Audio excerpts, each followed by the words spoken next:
아파트 32평형의 공간이 지금 여기 있습니다. 자, 우리는 요런 이제 실드를 배치해야 되는데요. 자, 한번 배치를 해볼까요? 자, 거실은 어디에 있어야 될까요?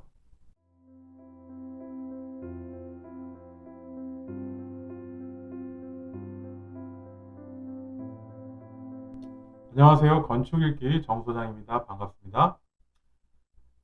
저번 시간에 다가구 주택의 평면에 관해서 좋은 평면이란 무엇인지에 관해서 이야기해 본다고 했는데요. 크게 이제 두 가지로 생각해 보려고 합니다. 주거 공간에는 여러 가지 실들로 구성이 됩니다. 그래서 그 실들이 어디에 어떤 실들이 필요한지 그것에 관해서 한번 이제 이야기해 보려고 하고요. 그리고 그 다음에는 이제 우리나라 아파트의 전쟁터죠. 32평형 평면을 가지고 한번 이야기해 보도록 하겠습니다. 자, 지금 평면 두 개가 있습니다.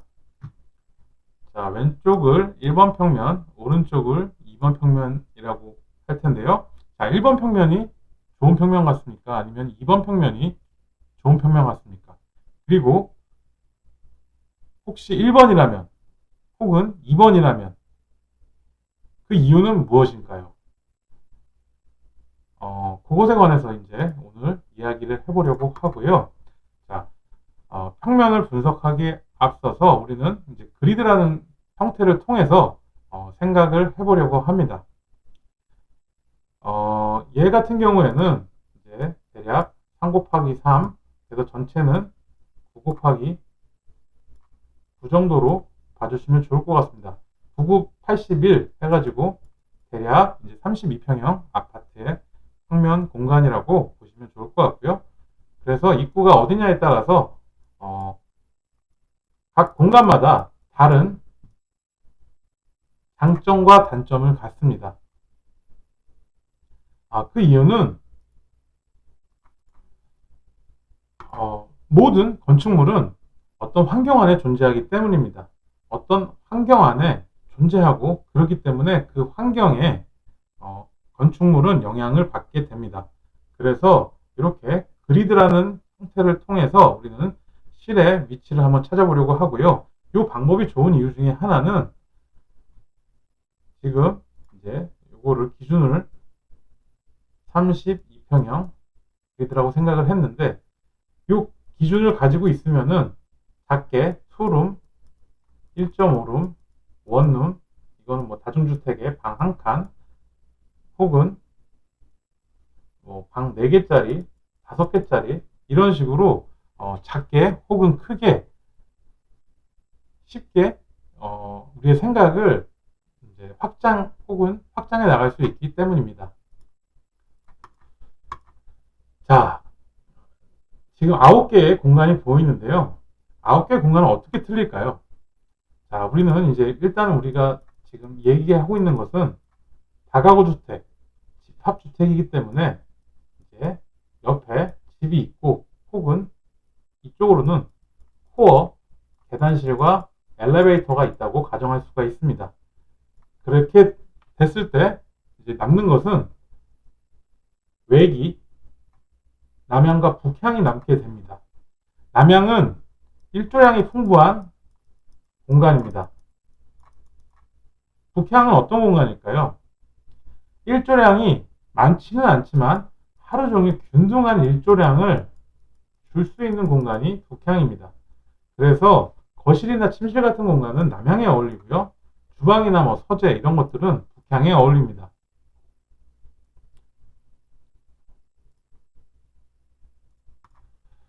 그리고 남향과 북향이 이렇게 있을 때 이제 아까 우리가 선을 이렇게 찾았는데요.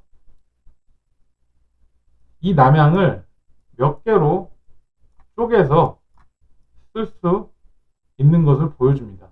입구가 이렇게 있을 때 입구에서부터 시작해서 어느 공간에 어떻게 사람 동선의 방향에 따라서 어떤 식으로 무엇이 필요한지 이렇게 선을 우리는 그어볼 수가 있습니다. 자, 이것을 토대로 주거에 필요한 공간들, 주거에는 크게 생활 공간과 서비스 공간으로 나눠집니다. 생활 공간이라고 하는 것은 거실, 식당, 침실, 취미실, 서재, 정원, 이런 것들 여러 가지가 있을 수 있겠죠. 오랜 시간을 보내는 공간을 이야기합니다. 서비스 공간이라는 것은 생활을 위해서 필요한, 작지만 꼭 필요한 그런 공간들을 이야기합니다. 현관, 화장실, 주방, 세탁실, 이런 것들을 이야기합니다. 그래서 이제 이런 것들이 조화롭게 이제 들어가야 할 텐데요. 여기서 이제 한 가지 우리가 주거 공간이기 때문에 우리가 고려해야 될 것들에 관해서 한번 이야기해 보도록 하겠습니다. 주거 공간이기 때문에 중요한 것은 무엇이 있을까요? 중요한 점, 주거의 중요한 점. 자, 첫 번째 주거는 가족들이 사는 공간입니다. 따라서 가족들이 함께 모이는 공공의 영역이 있고요. 그리고 개인들의 가족 각각의 구성원들이 쓰는 사적인 공간이 있습니다. 그래서 이 프라이버시와 커먼한 공간이 조화롭게 잘 구성이 되어야 합니다. 그리고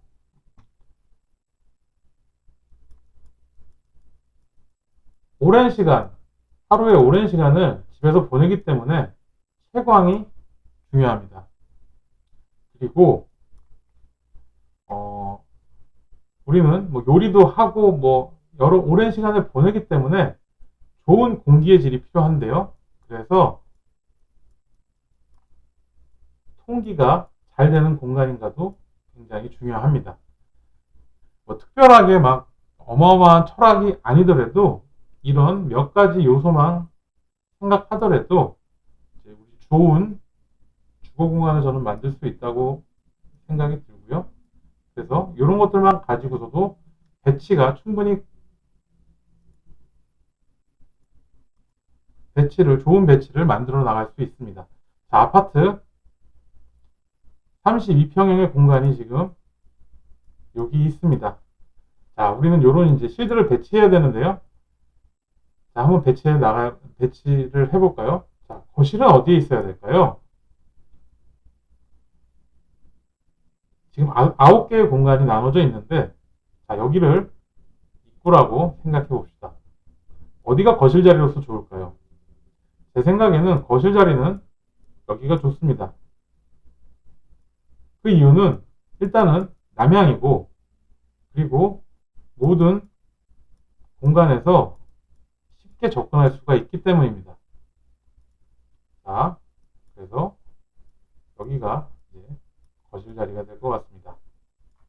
그러면은 침실은 어디 있어야 될까요? 침실은 프라이버시가 이제 요구되는 공간이기 때문에 이런 자리가 좋은 침실 자리라고 생각이 듭니다. 북쪽보다는 남쪽이 더 좋겠죠. 그래서 하나, 둘, 3개 정도를 놓고 나머지 이런 데다가 침실을 놓을 수는 없습니다. 왜냐하면은 외기가 전혀 없기 때문입니다. 창문을 열어서 이제 환기도 시키고 해야 되는데 이런 가운데 공간은 그런 것들이 불가능하기 때문이죠. 그래서 이렇게 하나, 둘, 3개 정도가 이제 침실로 적당할 것 같고요. 요런 공간은 저는 서재나 침실 공간이 아닐까 생각이 듭니다. 하루 종일 책을 읽는다. 또 취미 생활을 한다. 일정량의 교도를 받으면서 무엇인가 열중할 수 있는 그런 분위기를 만들 수가 있습니다. 자, 식당은 주방과 같이 있어야겠죠. 식당에서 창이 있으면 좋겠지만 꼭 필요한 것은 아닙니다. 그래서 이런 공간에 주방, 식당이 같이 있고 그것이 이제 거실 공간과 연결되면 좋을 것 같습니다. 이렇게 생각했을 때 요렇게가 우리 가족들이 모두가 함께 쓰는 그런 공간이라고 볼 수가 있겠고요. 나머지 각 코너들이 이제 개인의 공간이라고 볼 수가 있습니다. 그럼 가운데는 이제 어떤 공간이 들어가야 할까요? 가운데는 뭐 화장실 같은 공간이 들어가면 좋겠죠. 모두가 쉽게 어디서든 쉽게 갈 수 있기 때문입니다. 세탁실도 가운데 있으면 좋겠죠. 혹은 뭐 주방과 같이 놓는 것도 일거리를 던다는 측면에서는 주방과 근처에 있는 것도 좋을 것 같습니다. 이런 식으로 공간을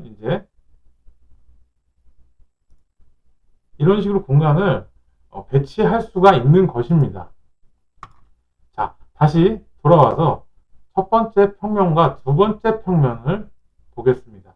자, 가장 큰 차이는 어떻게 보시나요? 저희가 이거를 지금 한 것처럼 그리드로 그려보면은 남향 쪽으로는 전면에 두 개가 나 있고 가운데 공간이 있고 측면으로 세 개가 나서 총 2 곱하기 3 혹은 변형된 3 곱하기 3 이런 형태로 볼 수가 있는데요.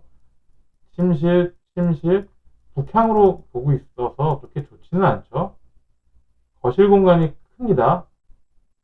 안방 공간도 큽니다. 두 개 다 남향을 보고 있어서 좋고요.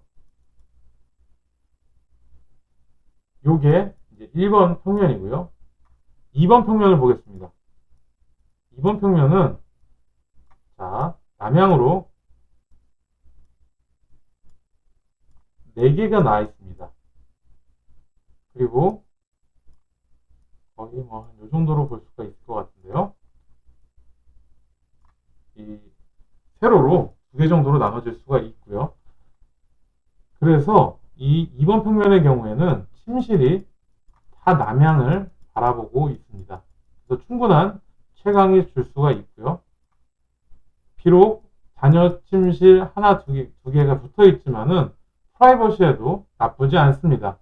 그리고 알파룸, 서재 같은 이런 공간들이 이제 북쪽을 면하고 있어서 뭐 공부를 한다거나 취미생활을 하기에도 좋은 환경입니다. 주방과 식당 뭐 이렇게 놓을 수가 있겠죠. 주방과 식당, 거실이 한 대 이제 걸려 있고요. 주방과 발코니, 다용도실이라고 하죠. 이런 것들이 같이 모여서 일거리도 한 곳에 몰아서 있는 것을 알 수가 있습니다. 얘도 그런 것은 이제 마찬가지죠. 그래서 이런 식으로 평면을 우리가 조금 분석해 볼 수 있는 것입니다. 참고로 요 1번 평면은 2000년대 초반의 평면이고요. 얘는 2010년대 후반의 평면입니다.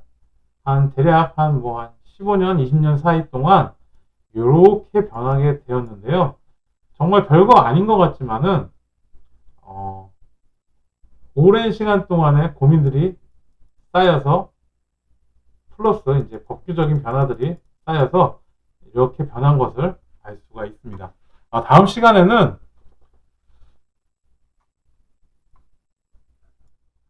오늘은 이제 주거 공간에 필요한 실들을 어디에 어떤 식으로 배치해야 하는지 요것에 관해서 이제 한번 알아봤고요.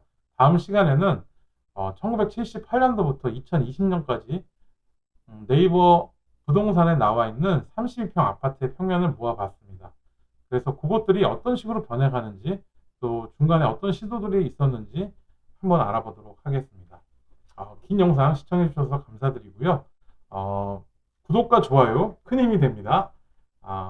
오늘 하루 즐거운 하루 보내시기 바랍니다. 감사합니다.